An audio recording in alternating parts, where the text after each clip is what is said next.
Pada hari ini harga emas penutupan 3.685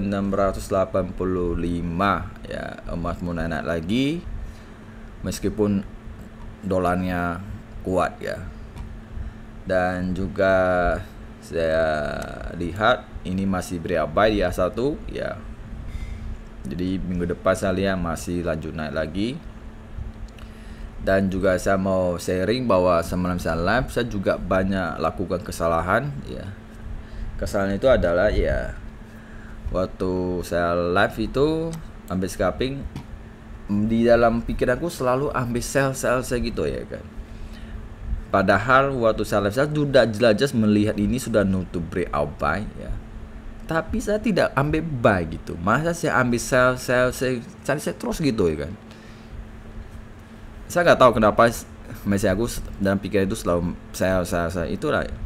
Makanya dalam trade ini kadang-kadang lebih ke psikologi ya. Makanya kebanyakan trader kesalahannya bukan karena nggak punya sistem ada, cuma tidak sepenuhnya ikuti situ ya kan.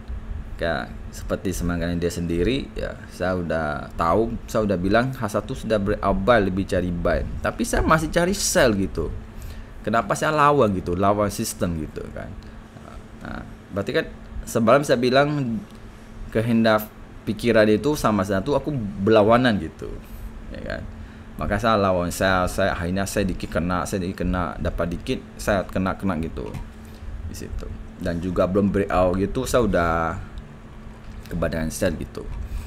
Nah, jadi ini sebuah kesalahan. Setelah saya udah kena baru aku sadar kan kenapa saya lakukan begitu kan. Nah, di situ saya mulai evaluasi gitu kan.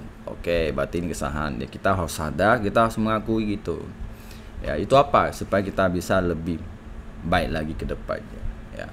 Makanya trading ini kan lebih ke psikologi. Kalau psikologi kita nggak sesuai sistem itu agak susah gitu. Oke, jadi ya loss ya kan, nggak apa-apa, yang penting tetap kontrol. Intinya jangan MC lah. Setelah kalau sudah membatasi ya kita stop gitu ya. Oke, jadi ya loss itu nanti bisa pelan-pelan ambil kembali lagi ya. Yang penting ada momen hajar lagi. Kalau nggak ada momen wait and see lagi gitu ya.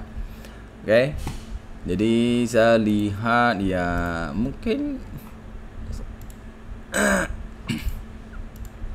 ya tiba-tiba notenya doji gitu ya. Dan saya di daily ini ya, emas ini sebenarnya dia sudah nutup yang namanya kalau di daily ini dia sudah nutup breakout sell ya. Permasalahannya di sini dia nutup nih di sini.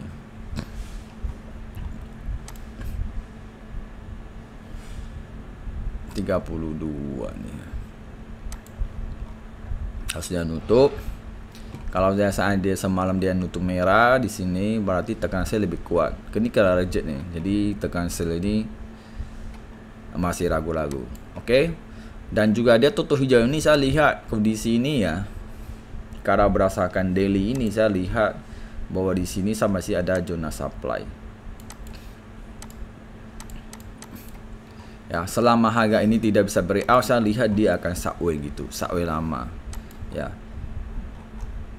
Jadi kalau berdasarkan daily ini ya ada harga strategi ini. Jadi dia masih utang yang namanya high low nih. Ya, karena dia trading dia agak langsung naik, untuk enggak dia sideways dulu, nanti baru dia pelan-pelan turun. Ya, ini kalau secara gambaran saya lihat begitu. Strukturnya akan dia lakukan begitu. Ya. Oke. Kita akan lihat apakah autumn high lagi atau dia sideways gitu. Itu dua pilihan. Dia satu lah, kalau satu mana dia saya baru ambil share gitu. Jadi ini momennya pas di situ. Oke, jadi sih ada halangan.